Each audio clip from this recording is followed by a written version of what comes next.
Guys, we just did 4-1, classifying triangles, part 1.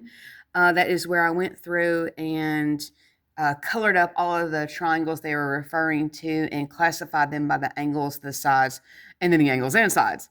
And if you have any questions, let me know. We're going to go on to part 2. So I'm going to turn the page and go to number 12. Still classifying by angles and sides. Okay. So on number 12, I see a triangle where I have a 15, 18, and 20. None of the sides are the same.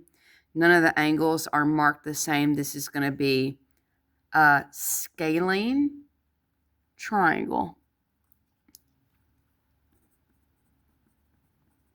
And because all three of those look like they are smaller than 90 degrees, it's a cube. All right, see a box. That's right. None of the sides are marked equal. That's scalene. Number 14. Okay, I see a 5 and a 5. I see two sides that are clearly marked the same. That is going to be isosceles. That angle is bigger than 90. So if you said obtuse, you are exactly correct. You know, if I'm going too fast, I expect you to pause this video. Okay, ask questions to your teacher. Ask questions to me, I'll respond. Okay, number 15 through 20. Okay, got the word bisect in there. All right, it says PR. Where's PR? PR, that's that right there, bisects SRT. SRT. So this angle right here has been cut in half. That tells me that the other angle R on the other side here is also 30 degrees. So these are congruent to each other. Okay, U, there's U, is the midpoint of RT. U is the midpoint of RT, which means if U to R is an 8, T to U is an 8. It says midpoint, so that would be in the middle. 8 on the left, 8 on the right. Classify each triangle by its angles and sides. Okay. Well, here goes. U, Q, R. U, Q, R. Well, okay, I see two sides that are marked the same, so that is most definitely isosceles. Okay, well, first off, that makes this angle 30 degrees automatically.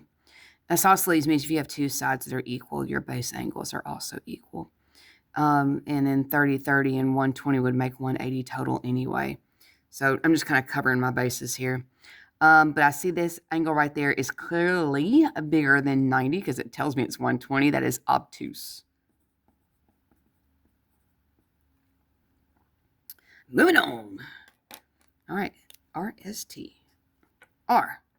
Where are you, R? R, S, all the way down to T, and back. That's a really big triangle.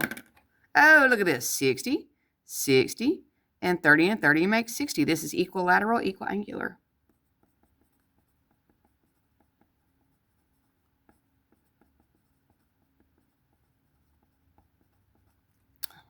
Ha-ha. Okay. SQR. S to Q to R. Well, see a box there. All right. Well, that means that that triangle is a right triangle. I see a box inside that orange thing. I got an 8. I've got a 16. And I've got something that I do not know. Well, these are not the same. 30 and 60, which means these are not the same. You'll find out later that this is a special right triangle called a 30, 60, 90. And it has some interesting things going on here. So I'm just going to leave that alone for right now. This is scalene. Moving on. PRT. P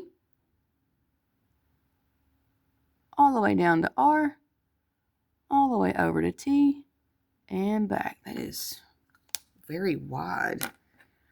This angle right there is obtuse.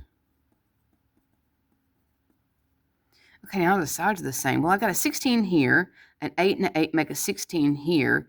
Being obtuse, it would definitely not be 16. Something way bigger. So this is isosceles.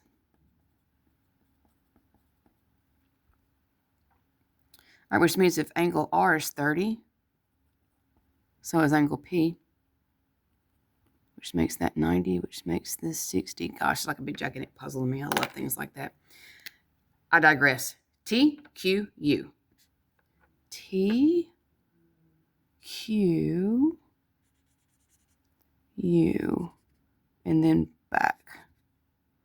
Well, that looks isosceles at first glance because I see this 8 and that's marked 8. But this one's also marked 8. This is equilateral equiangular.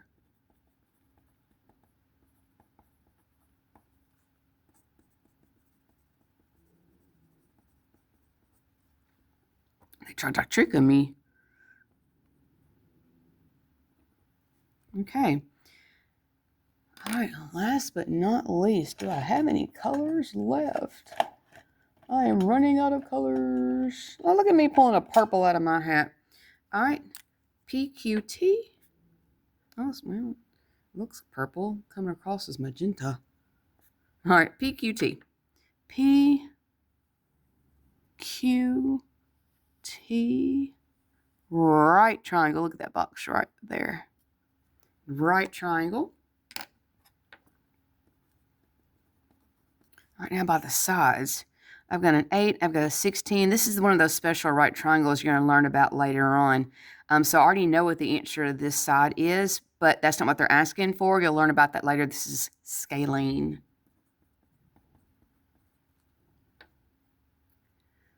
And I will show you the shortcut. When we get to special right triangles, that lesson, I promise you I will show you the shortcut on how to do that.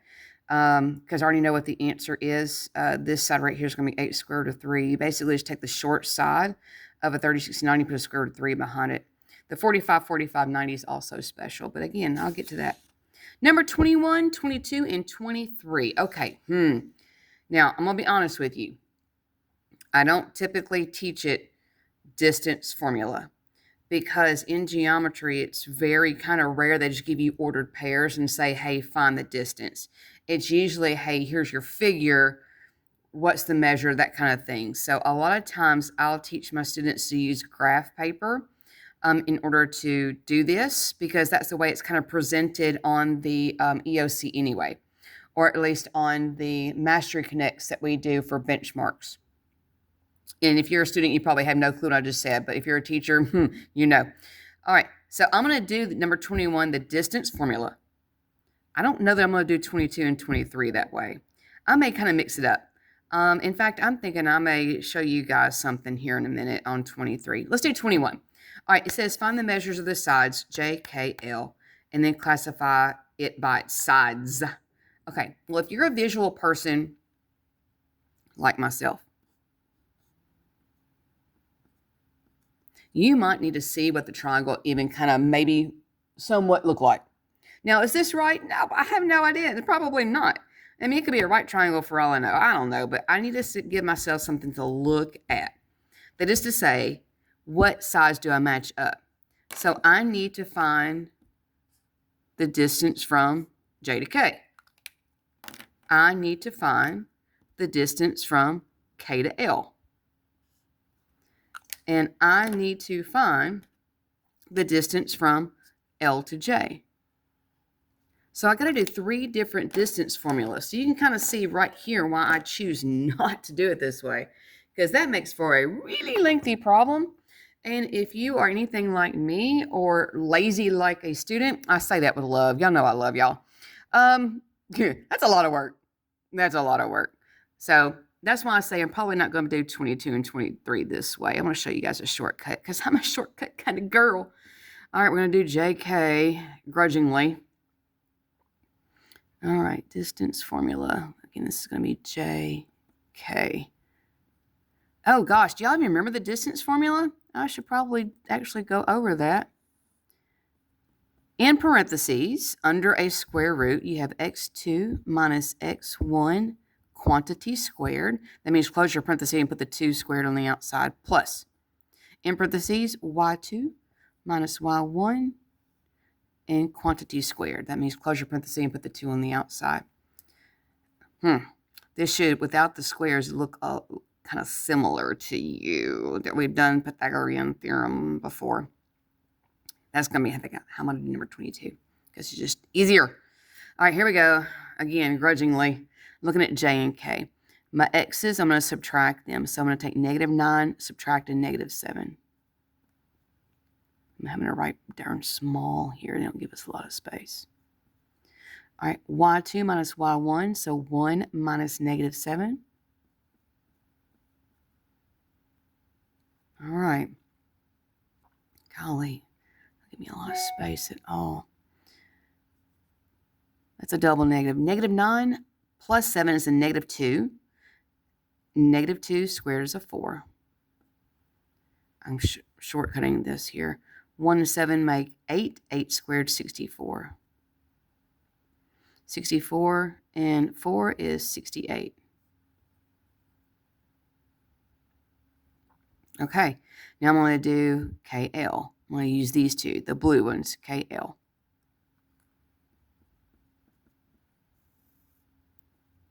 Okay, -1 minus -9. And then your y's. -1 minus 1.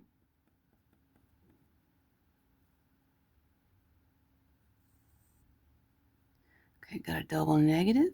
So 9 minus 1 is 8. 8 squared, 64. I don't know why I put parentheses. Ignore that. -1 minus 1 is a -2. Squared is a 4. Ooh. Also got a square root of 68. So far, it looks isosceles to me.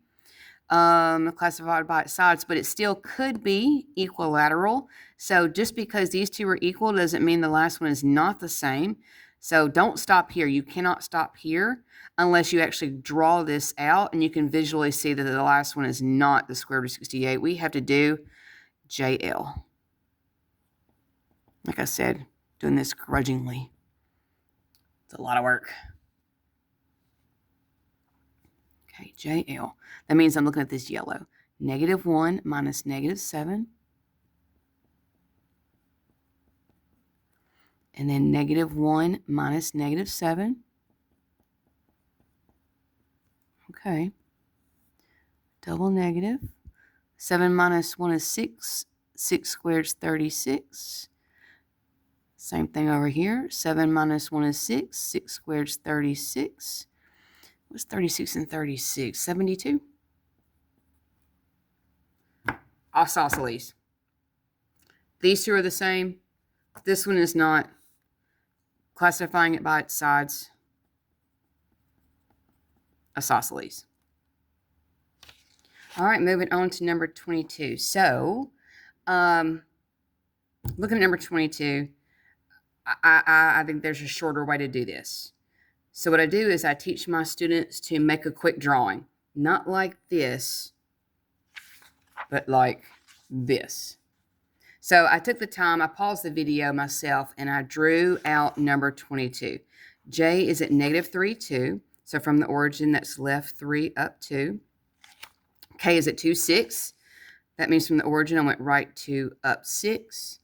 And then L is at 8, -1. So I went right 8 down 1. Now, as a visual person like myself, this is clear as day, classifying it by its sides, that it's scaling. So, trust your eyes, don't trust your eyes, but these three sides are not the same. Now, this one looks like it's a right triangle. It looks like that may be a right angle right there, but it doesn't say classify by its angles. It says classify by its sides. So, this is option number 2. I have my students draw things out all the time because a lot of students being visual like myself are going to look at this and go, oh my God, really? Is there an easier way? To me, there is an easier way. I drew it out. This is a scalene triangle.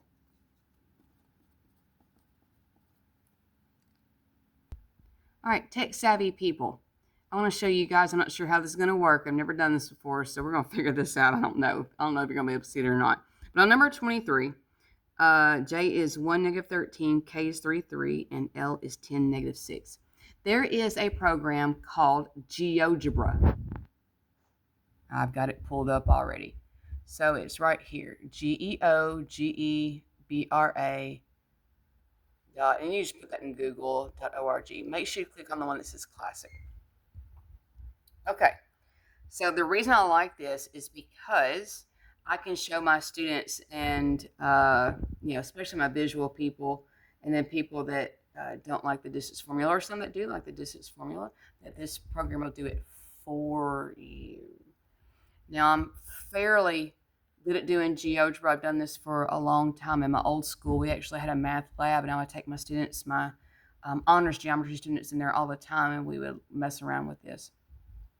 Okay, so I'm going to use this. Now I need it big enough to be a 1, negative 13.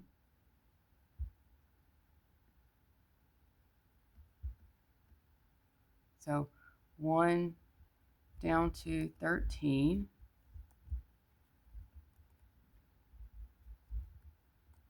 And see if I can, I just have to actually put a dot there. Yeah, I think I am. And then just go from there. So I think what I'm going to do is this. All right, I'm going to come over here. I'm going to put in my ordered pairs. This is what the input is. Right here is where I'm looking. So I'm going to put the ordered pair. I'm literally going to type it in. 1, comma, negative 13. Boom. Let me get rid of this. You can see it. There it is right there. All right. Now I hit enter after that. All right, and it called it A. Okay, I know ours is J. Just stay with me. All right, 3, 3. So open parentheses, 3, comma, 3. Hey.